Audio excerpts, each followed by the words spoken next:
এক জ্ঞানী বাবা নিজ পুত্রকে বলছিলেন জীবনে 3টি বিষয় কখনো ছাড় দিবে না। নাম্বার 1, ভালো খাবার খাওয়া। নাম্বার 2, ভালো বিছানায় ঘুমানো। নাম্বার 3, ভালো ঘরে বসবাস করা। ছেলে বলল, কিন্তু আমি তো দরিদ্র, এগুলো আমার দ্বারা কিভাবে সম্ভব? জ্ঞানী বাবা তখন বললেন, যখন প্রচন্ড খিদা পাবে তখন খাবে, তাহলে যা খাবে তাই হবে সবচেয়ে ভালো খাবার।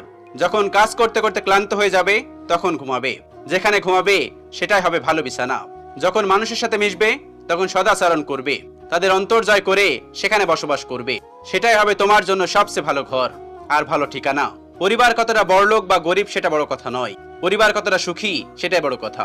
নদীর তীর ভাঙনের আগে ফাটল ধরে, ফাটল দেখেই সরে যাওয়া বুদ্ধিমানের কাজ, কারণ ফাটল দেখে সরে গেলে অনেক কিছু বেঁচে যায়। তেমনি কোনো সম্পর্ক ভেঙে যাওয়ার আগে ফাটল দেখা দিলে সরে যাওয়াই বুদ্ধিমানের কাজ বা সরে যাওয়াই ভালো।